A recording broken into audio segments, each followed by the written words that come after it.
The ticking of Attorney Wallace's mahogany desk clock feels like a hammer against my skull. Each second pounds another nail into the coffin of what I thought my life was. I sit alone in the leather chair that's too firm to offer any comfort, my fingernails pressing half-moons into my palms. "I'll read the relevant section again, Miss Cantwell." Wallace clears his throat, his reading glasses perched on the end of his nose like a bird ready to take flight. "To our daughter Hallie, we leave our entire estate, including the family home at 1423 Maple Street, all financial accounts, and personal property therein." My lips part, but no sound emerges. 3 weeks. Just 3 weeks since I watched them lower my parents into the ground. 3 weeks of comforting Hallie, arranging the memorial service, sorting through condolence cards, and fielding casseroles from neighbors who murmured how brave I was being. And to Nerisse? I finally manage my voice, a stranger's monocar. Wallace slides a sealed envelope across the desk. "They left this for you." My hands tremble as I break the seal, the paper vibrating like autumn leaves in a storm. My mother's handwriting flows across the page in familiar blue ink. "You've always been strong. She needs this more. You're already stable. Please, one last act of sacrifice." I look up, vision blurring. "I don't understand. I raised her. I was there when they weren't." Wallace shuffles papers, avoiding my eyes. The room tilts sideways as a memory floods in uninvited. Me at 14, dragging myself from bed at 3 a.m. to the sound of Hallie's hungry cries. The bottles I warmed while my parents worked night shifts at the hospital. The schoolwork pushed aside because, "You're so good with her, Nerisse. She needs you more than school does right now." College applications completed but never mailed because Hallie had separation anxiety. Scholarship opportunities dissolving like sugar in rain. My parents' grateful smiles as I deferred my education year after year, becoming the stable foundation they could build their careers upon. "Your parents felt very strongly about this arrangement," Wallace says, tapping his pen against a document requiring my signature. "They thought you'd understand." I rise from the chair, my legs wooden, but my spine suddenly steel. The clock continues its relentless ticking, counting down the seconds of a life I no longer recognize. "I've understood enough," I say, my voice steadier than the hands I clasp together to hide their shaking. A single tear escapes down my cheek, but I don't brush it away. Let him see it. Let him remember it. I'll need some time. Wallace stands, extending the papers. "We should complete the acknowledgement today, if possible." I look at the forms, at the letter, with its cruel request for one last sacrifice, at the pen, waiting for me to once again be the good daughter who puts everyone else first. I turn and walk toward the door. "Miss Cantwell, you've forgotten the letter." Wallace calls after me. "No," I say without turning back. "I haven't forgotten anything." The evening brings 6 calls from Hallie. Each time, my phone vibrates against the coffee table in Sandra's apartment where I've temporarily landed. Each time, I watch her name flash on the screen until it goes dark again. I sit cross-legged on the floor, surrounded by the pitiful collection of belongings I gathered from my bedroom at my parents' house, the house where I've lived my entire 30 years. The house I no longer have any right to enter without permission. My laptop, 3 changes of clothes, a photo album from before Hallie, my grandmother's recipe box. Nothing else seemed truly mine. They made me her mother. Then they erased me. The thought comes unbidden, sharp as broken glass. I press my palms against my eyes until colors explode behind my eyelids. Practical concerns press in. I have 2 weeks' worth of savings. The grocery store where I work part-time won't cover rent anywhere in this town. Sandra's hospitality has an expiration date. Her boyfriend moves in next month. I open the small suitcase I borrowed from Sandra and begin folding the clothes I brought, though there's no real need for such care. My fingers brush against the hard edge of a picture frame at the bottom. I lifted out a snapshot from Hallie's 10th birthday. She's blowing out candles on a cake I baked at dawn before my shift, her face turned slightly toward me, not the camera. My arm is around her shoulders, and we're both laughing. I trace the outline of our faces, then tuck only this photo into my purse. The rest of the family pictures remain in the suitcase. In the kitchen, Sandra opens a bottle of wine. "You can stay as long as you need," she lies kindly. I nod, knowing I'll be gone before she has to ask. A week passes like water through cupped hands. I return to the house no longer my home to collect the few remaining items I'd left behind. The key feels foreign in my grip as I unlock the front door, half expecting someone to stop me, to tell me I no longer belong. The house breathes silence. Hallie is at school, and I'm grateful for the empty rooms, as I make my way upstairs to gather the last of my belongings. In my old bedroom, I pull open the closet door and reach for a box of winter clothes on the top shelf. My fingers brush against something else, a thick manila envelope wedged against the wall. Curious, I tug it free, sending a spray of dust motes dancing in the afternoon light. The envelope is unmarked, sealed with a faded rubber band. Inside, I find a stack of letters, their corners softened with age. The first bears the emblem of State University, my dream school. I slide my finger beneath the flap, heart suddenly racing. Dear Miss Cantwell, we are pleased to offer you admission to our undergraduate program with a full academic scholarship. The date, 8 years ago. My legs give way and I sink to the floor, letters scattered around me like fallen leaves. Another envelope from Westridge College. A third from Lakeside Arts Institute. All with the same message: acceptance, scholarships, opportunities. All unopened until this moment. Between the pages of one letter, I find a yellow sticky note in my mother's handwriting. Hallie's too young to be without you. The air vanishes from my lungs as though I've been struck. I press my hand against my chest, feeling the violent thud of my heart against my palm. They knew. They intercepted my acceptance letters, deliberately keeping me from my future, ensuring I'd remain their unpaid caregiver. I sit motionless, dust particles swirling around me in the shaft of sunlight, the physical evidence of their betrayal warming in my trembling hands. 3 days later, I'm scanning groceries at Miller's Market, the steady beep of the scanner matching the dull rhythm of my thoughts. 8 hours into a 10-hour shift, my feet throb in shoes not designed for concrete floors. Paper or plastic? I ask without looking up. Nerys? My head snaps up at the sound of Hallie's voice. She stands on the other side of the register, a small basket of items clutched in her hands. Her eyes are puffy, dark circles beneath them that mirror my own. Why did you move out? She asks, her voice small. Why aren't you answering my calls? I glance at Mr. Miller hovering near the customer service desk, his eyes fixed on our exchange. I can't afford to make a scene, can't risk this job that barely keeps me afloat. Next customer, please. I say mechanically, reaching for the first item in her basket. Talk to me, Hallie pleads as I scan a box of cereal. I don't understand what's happening. I'm just respecting Mom and Dad's wishes.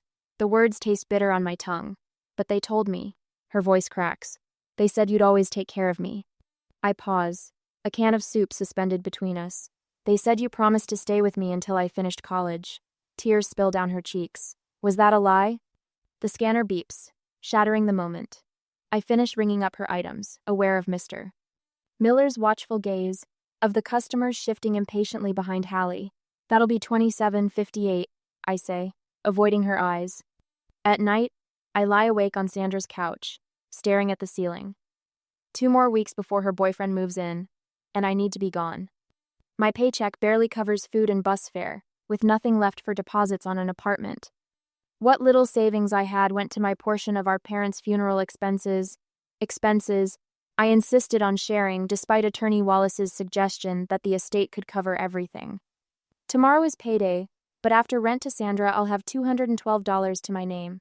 Not enough for first and last month's rent anywhere, not even in the shabby apartments on the east side of town. I roll onto my side, pulling the thin blanket tighter around my shoulders. The apartment goes quiet after Sandra turns off her television, leaving me alone with thoughts that circle like hungry wolves. The discovered scholarship letters taunt me from my backpack. Education paths permanently altered, dreams deferred until they withered.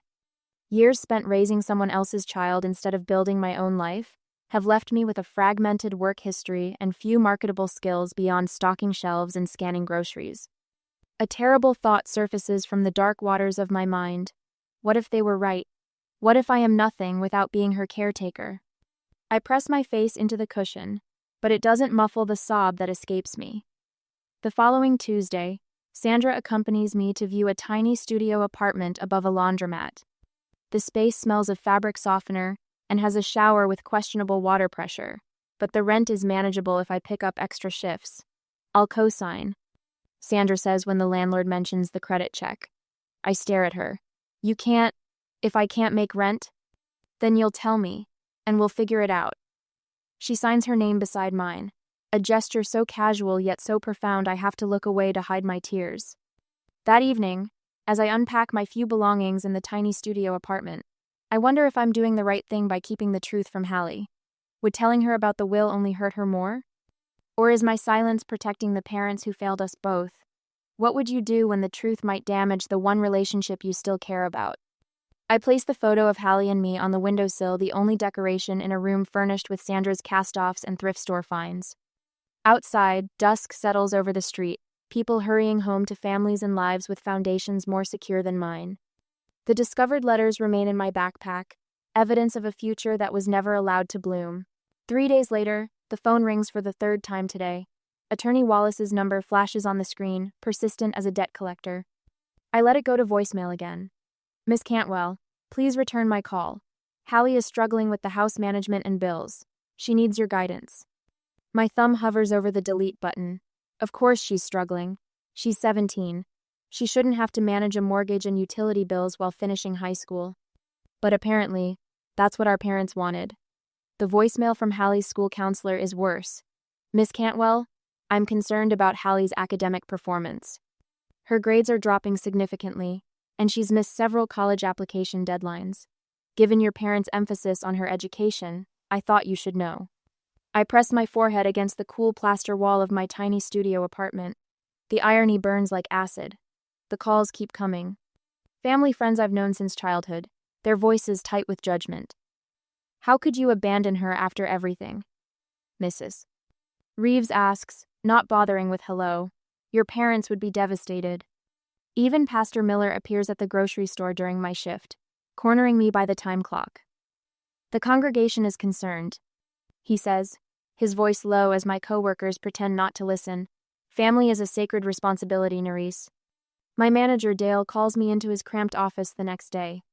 He doesn't look at me as he shuffles papers on his desk. I'm cutting your hours, he says, until you sort out your personal problems. Customers don't need the drama. Cutting this tacket. I don't argue. What would be the point? 25 hours becomes 15, and my next paycheck won't cover rent. That night, I divide a single packet of ramen into 2 meals, saving half for tomorrow's lunch. The scale in the apartment's shared bathroom confirms what my loosening clothes have been telling me: 15 pounds gone in a month. My face in the mirror belongs to a stranger, hollowed out beneath the cheekbones. When my car breaks down timing belt, the mechanic says, $800. I start walking the 3 miles to work. In the dark, in the rain, in whatever shoes don't have holes yet. My hands, once soft from the scented lotions Mom bought me every Christmas, grow calloused from kneading dough at midnight. The small batches of cookies and muffins I sell to coworkers bring in just enough to keep the electricity on. I package them in dollar store containers, each one decorated with a handwritten note that takes more energy than I can spare. The nightmares are the worst. I watch the accident happen over and over, a scene I never witnessed in real life, constructed entirely by my subconscious. The headlights, the skid, Mom's scream, Dad's futile attempt to swerve. I wake gasping, convinced for one terrible moment that I could have prevented it somehow. My second job application goes into a file folder with the others: convenience store, call center, janitor. Anything to supplement the dwindling grocery store hours. I practice smiling in the bathroom mirror before each interview, hoping the exhaustion doesn't show. You seem overqualified, they say, which means, you seem desperate. They're not wrong. The knock on my door comes early on a Sunday morning. I grab the baseball bat I keep beside the bed. This neighborhood isn't known for its safety, and approach cautiously. Mrs. Patterson stands in the hallway, a covered dish in her weathered hands. She's at least 75, the wrinkles around her eyes deepening as she smiles. Brought you something, she says, holding out the casserole. My sister's recipe. I hesitate, pride warring with hunger. I raised my sister's children after she passed. Mrs. Patterson continues, her voice matter of fact. Nobody ever asked if I was okay. She looks directly into my eyes. So I'm asking you, are you okay, dear? The simple question breaks something loose inside me. I take the casserole, hands trembling, and invite her in for coffee I can't really spare. 2 days later, Sandra texts that some mail has arrived for me at her apartment. I walk there after my shift, feet blistered but moving forward, because standing still isn't an option anymore. Sandra's apartment building comes into view, the familiar brick facade almost painful to see. A month ago, I slept on her couch, surrounded by friends who dropped by with wine and sympathy. Now she's the only one who still calls. The key she gave me turns in the lock. I push open the door and freeze. Hallie sits on the couch, hands clasped in her lap, looking both older and younger than her 17 years. "Sandra, let me in," she says, her voice small. "We need to talk." I set down my purse, suddenly aware of my appearance, unwashed hair, dark circles under my eyes, clothes hanging loose. "You just walked away," Hallie says, her voice cracking. Like I didn't matter. The accusation slices through the last thread of my self-control. "I gave up everything for you." The words erupt from someplace deep and wounded. College, career, relationships, everything. Hallie flinches as if I've struck her. "Do you know what my life looks like now?" I continue, tears streaming down my face. "I can't afford to eat every day. I walk miles to a job where they cut my hours because I'm a problem. My car is dead.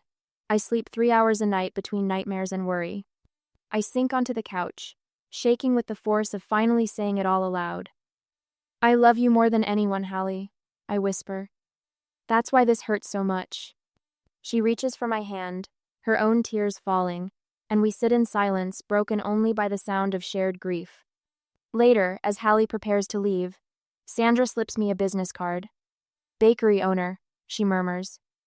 "Looking for an apprentice. I told her about those amazing cinnamon rolls you make." In the doorway, Mrs. Patterson appears, having somehow coordinated with Sandra. "I have a spare room," she says, her tone brooking no argument. "$300 a month, utilities included, until you get back on your feet." I think of the parents' friends bringing casseroles when Mom was sick years ago, of church members organizing meal trains and prayer circles. Those same people now cross the street to avoid me. Yet here are these near strangers, offering not judgment but practical help.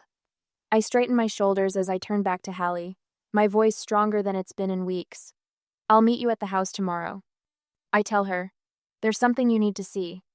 That night, I pack the discovered college letters into my bag, along with Attorney Wallace's business card. The woman looking back at me from the mirror is thin and tired, but her eyes hold something new resolve. My phone rings as I'm leaving for work the next morning. Hallie's name on the screen. "I found something in the attic today," she says, her voice strange. "Something about the will." "Hi." I step outside into the morning light, ready at last for whatever comes next. The manila folder sits heavy in my hands as I walk up the path to what used to be my home. Maple Street glows amber in the late afternoon sun, the familiar cracked sidewalk where I taught Hallie to ride her bike stretching before me like pages from a book I've read too many times. Hallie opens the door before I knock. Her face is drawn, eyes rimmed with the soft pink of recent tears.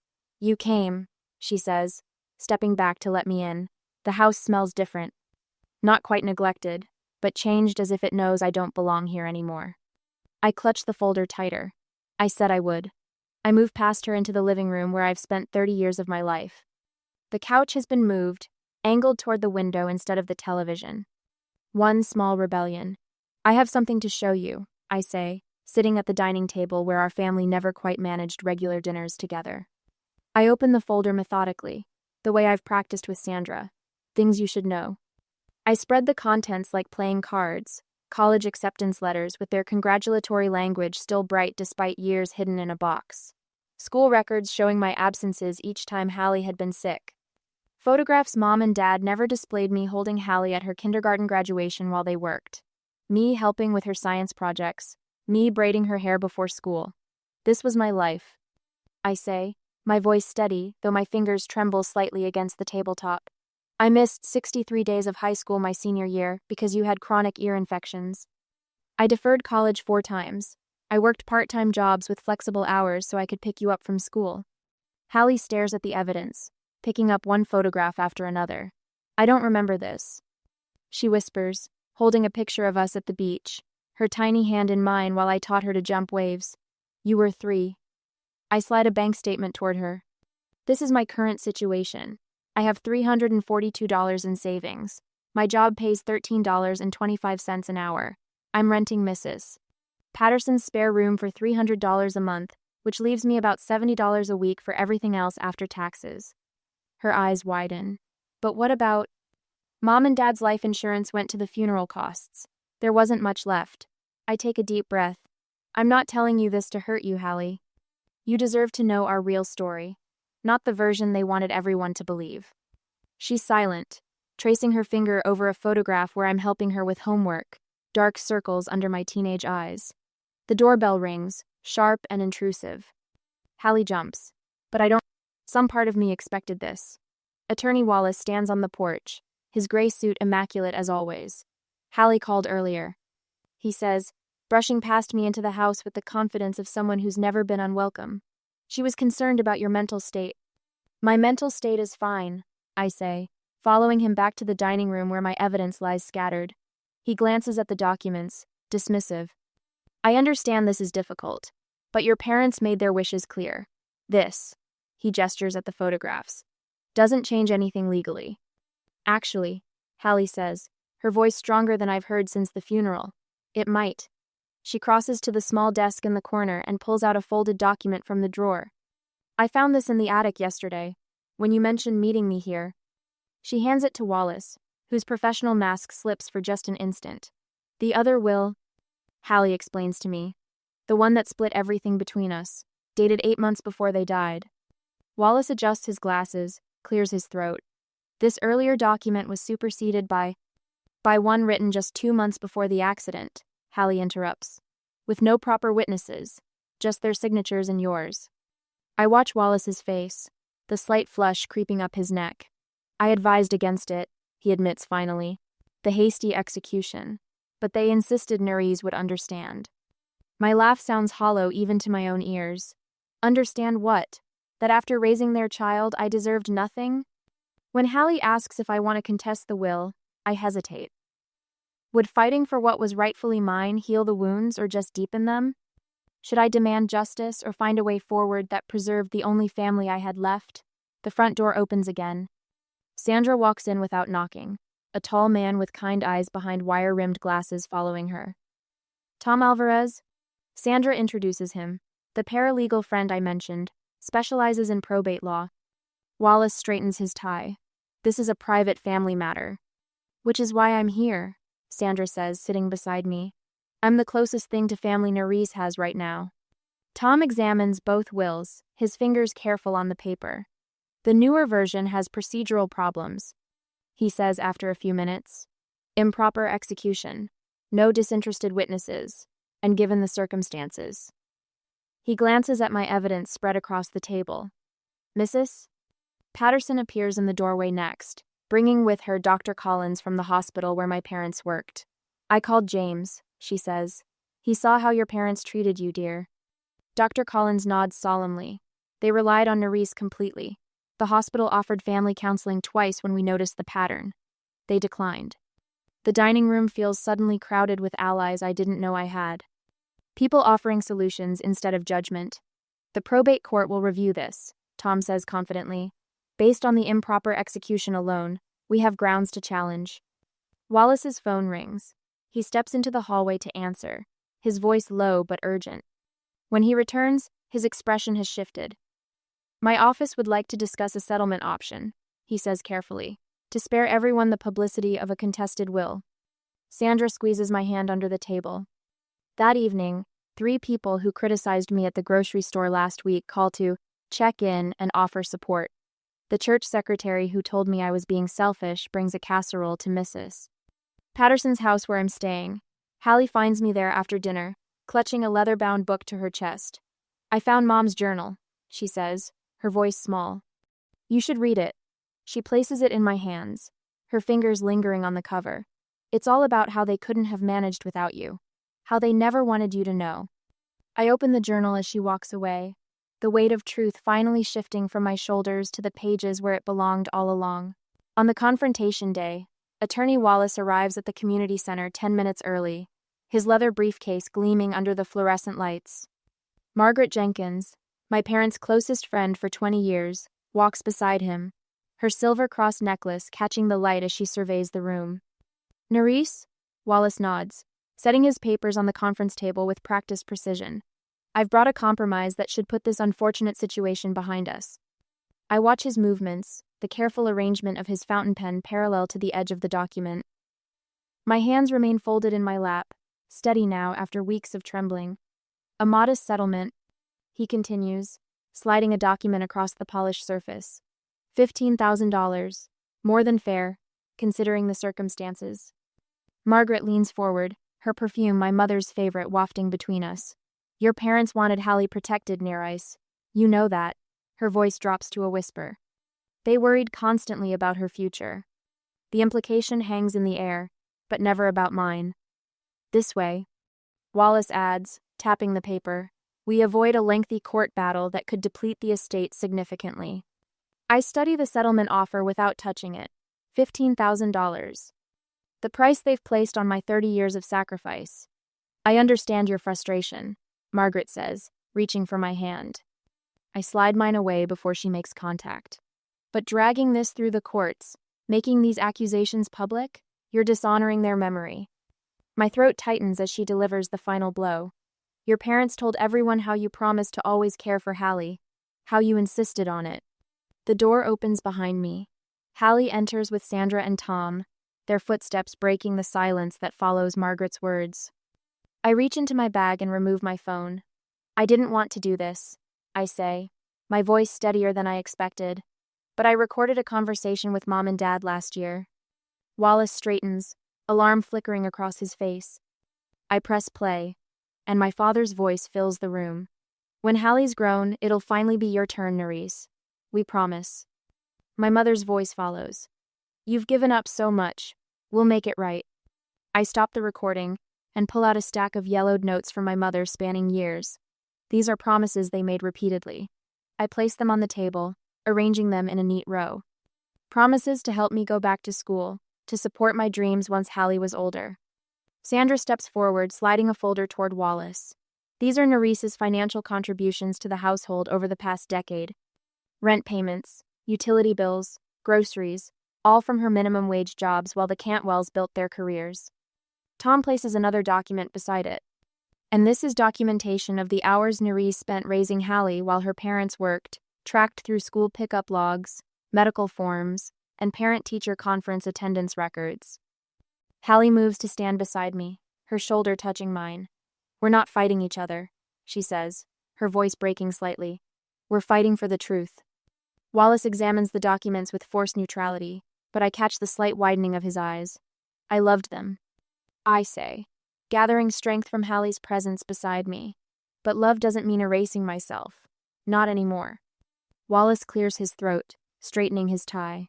The revised will has certain vulnerabilities. The lack of proper witnesses is problematic. 3 days later, the community center fills with familiar faces as the mediation hour approaches. People who once looked at me with disappointment now avert their eyes. A woman I recognize as a reporter from the local paper sits in the corner, notebook ready. Hallie and I walk in together, our shoulders brushing. We take seats at the front table, facing the mediator, a stern woman with kind eyes. Before we begin, I say, opening my folder, I'd like to present an alternative solution. The mediator nods, and I continue, laying out documents Tom helped prepare. We're proposing legal co-ownership of the house and all assets. I explain. Equal division, equal responsibility. A murmur ripples through the room. The reporter's pen scratches rapidly against paper. Hallie sits straighter beside me. My sister sacrificed everything for me. Her voice carries through the room. She was more of a parent to me than they were. Margaret makes a small noise of protest, beginning to rise from her chair. Please let my sister finish, Hallie says, the steel in her voice silencing the older woman immediately. The room grows quiet.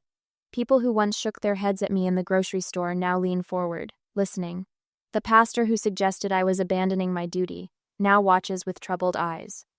I speak clearly, my voice neither accusatory nor defensive, just matter of fact. I describe the college opportunities hidden from me, the late nights caring for Hallie, the promises made and broken. I explain how my parents built their reputations as devoted community members while I maintained their home and raised their child. When I finish, the mediator reviews our proposal silently. The room remains hushed, the only sound the steady tick of the wall clock, so different from the hammering timepiece in Wallace's office. 3 weeks later, I stand on the courthouse steps as the clerk hands me the final paperwork. The court has approved our joint petition to invalidate the contested will, reverting to the previous version that divided everything equally between Hallie and me. There's talk? Sandra tells me later over coffee. People are questioning everything they thought they knew about your parents. I nod, unsurprised. Community pillars can crumble quickly when their foundations are revealed to be built on someone else's sacrifice. Have you decided? Hallie asks that evening as we sort through kitchen cabinets. About moving back? I run my fingers along the familiar countertop where I taught her to bake cookies, where I helped with science projects, where I prepared countless meals while my parents worked late. I don't know yet. I admit. Hallie disappears upstairs, returning moments later with a dusty cardboard box. The label, written in my teenage handwriting, reads, Narice's Dreams. I found this in the attic, she says, placing it gently before me. I think it's time to open it again. Morning sunlight streams through the bakery windows, catching the flour dust dancing in the air as I fold melted butter into pastry dough. Mr. Donovan nods approvingly at my technique. You've got a natural talent, Narice. These will sell out before noon. I smile, allowing myself to savor the compliment rather than deflecting it. 6 months of apprenticeship have taught me more than just baking. They've taught me to recognize my own worth. Later, as I pipe rosettes onto a birthday cake, my phone buzzes with Hallie's text. Financial meeting still on for tonight? I respond with a thumbs-up emoji. Our weekly budget sessions have become a ritual, me teaching Hallie to manage the rental income from the upstairs apartment, her teaching me to stop hovering over every decision she makes. The money isn't much, but it's enough to supplement my bakery wages while allowing Hallie to focus on her senior year without working full-time. Back home, I tape my class schedule to the refrigerator door, right where our parents' rules and expectations once hung. Business management on Tuesdays and Thursdays, entrepreneurship on Wednesdays. The scholarship isn't full, but it's enough. I trace my finger over the neat rows of times and dates, concrete evidence of promises I've finally kept to myself.